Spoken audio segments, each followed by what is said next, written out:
एक बार की बात है, गौतम बुद्ध अपने शिष्यों को शिक्षा दे रहे थे। इसी दौरान हैरान परेशान राजा अजातशत्रु वहां आ पहुंचे। उन्होंने गौतम बुद्ध को प्रणाम किया और कहा, हे प्रभु, जब मैं आपका अनुयायी नहीं बना था तब मैं निर्दयी था।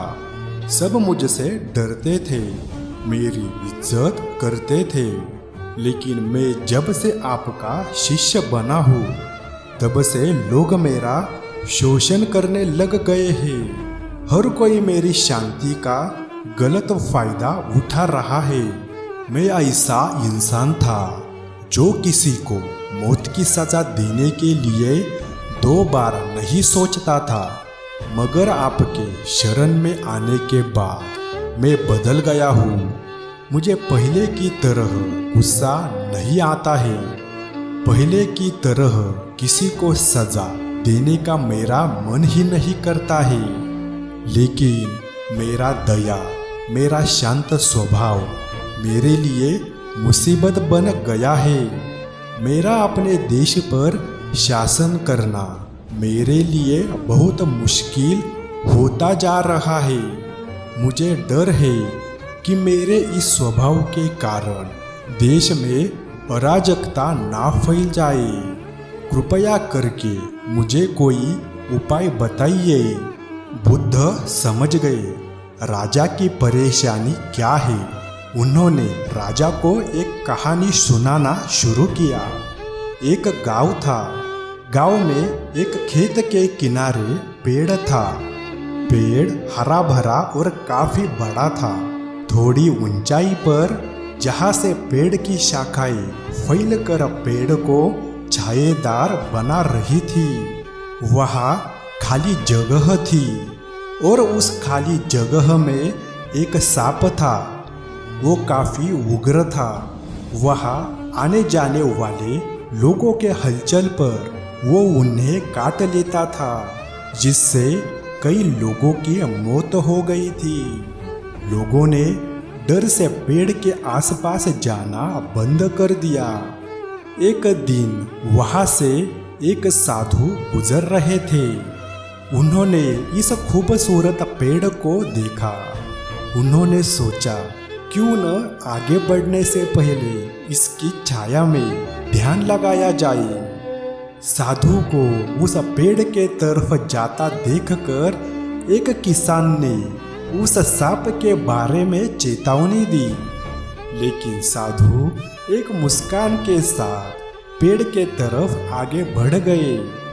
साधु जैसे ही पेड़ के नीचे ध्यान लगाने बैठे, वैसे ही सांप गुस्से से फुफकारते हुए उस छेद से बाहर आ गया। सांप बिल्कुल काटने के लिए तैयार था। तभी साधु ने सांप के आंखों में देखकर मंत्र का जाप करना शुरू किया। मंत्र के जाप से सांप में बात करने की शक्ति आ गई। सांप ने कहा, यहाँ आने की किसी की हिम्मत नहीं होती है। मनुष्य, क्या तुम्हें मुझसे डर नहीं लगता है? क्या तुम नहीं जानते हो, ये मेरा इलाका है। साधु ने कहा, मुझे किसी चीज से डर नहीं लगता है। इसमें डरने वाली क्या बात है? मैं मौत से नहीं डरता। मैं जीने की इच्छा भी नहीं रखता हूँ। फिर भला मुझे तुमसे क्यों डरना चाहिए? बल्कि तुम जरूर डरते हो, इसीलिए तुम लोगों को काटते हो। तुम्हें डर है, लोग तुम्हें मार देंगे। सांप हैरान था। वो कभी ऐसे इंसान से नहीं मिला था जिसे उससे डर नहीं लगता हो। उसकी मुलाकात जब भी किसी से हुई, लोग मौत के डर से उसे मारना चाहते थे या मौत के डर से उससे भागना चाहते थे। सांप साधु के पैरों से लिपट कर बोला, आप सच कह रहे हैं। आज तक मैंने जितनों को काटा, उसका एक मकसद था कि मैं जिंदा रह सकूं। साधु ने करुणा भाव से कहा, तुम सच बोल रहे हो मेरे दोस्त, लेकिन ये मत भूलो, एक दिन जीवन खत्म हो जाएगा, जिसे एक दिन नष्ट ही हो जाना है। उसके लिए किसी की जान ले लेना उचित नहीं है। साधु की बातों का सांप के ऊपर बहुत प्रभाव पड़ा। उसने तय किया वो अब किसी को नहीं काटेगा। लेकिन जब सांप ने लोगों को काटना बंद कर दिया, तब इसका परिणाम उल्टा ही निकला।